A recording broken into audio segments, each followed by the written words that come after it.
Assalamualaikum warahmatullahi wabarakatuh. Sebelumnya kami telah menjelaskan tentang organisasi Perhimpunan Indonesia. Kali ini kami akan menjelaskan tentang kondisi sosial selama pendudukan Jepang. Pada awalnya Jepang sangat dicintai oleh rakyat Indonesia karena berhasil mengusir penjajah Belanda. Apalagi dengan adanya propaganda 3A, Nippon Pelindung Asia, Nippon Pemimpin Asia, dan Nippon Cahaya Asia. Langsung saja, ini dia kondisi sosial saat pendudukan Jepang.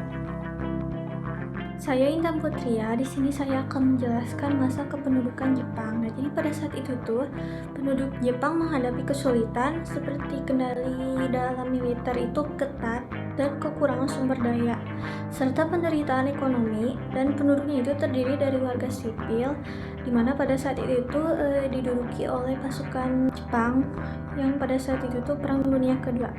Lalu pengaruh kebijakan penduduk Jepang. Nah, kebijakan di Jepang ini dapat dikelompokkan menjadi beberapa aspek, termasuk kontrol ketat terhadap masyarakat, perubahan sistem pendidikan, penghapusan kebebasan pers, dan tenaga kerja paksa.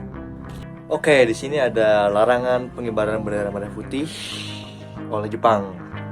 Pemerintah Jepang melarang rakyat Indonesia untuk mengibarkan bendera merah putih dan hanya boleh mengibarkan bendera Hinomaru dan menyanyikan lagu Kimigayo. Tetapi pada tahun 1944, Jepang mengizinkan rakyat Indonesia untuk mengibarkan bendera merah putih. Dan di sini ada lokasi kekuasaan Jepang di Asia, salah satunya ada di Cina, Asia Pasifik, Korea, Filipina, dan tentu saja di Indonesia.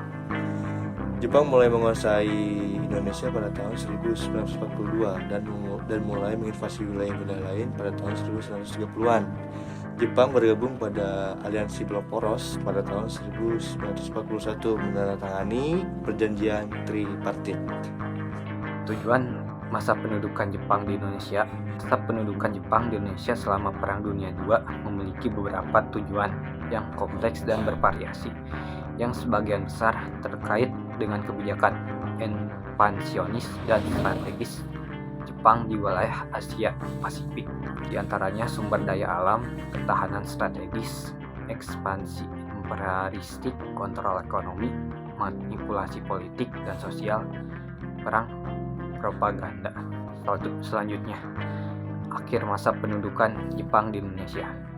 Pada tanggal 15 Agustus 1945, Kaisar Jepang Hirohito mengumumkan penyerahan tanpa syarat Jepang melalui siaran radio. Sebagai hasilnya, Indonesia dan wilayah yang diduduki Jepang lainnya menjadi bebas dari kendali militer Jepang. Peristiwa akhir masa pendudukan Jepang di Indonesia menciptakan landasan bagi pembentukan negara dan mengakhiri era kolonialisme di Indonesia. Sekian dari saya. Assalamualaikum warahmatullahi wabarakatuh.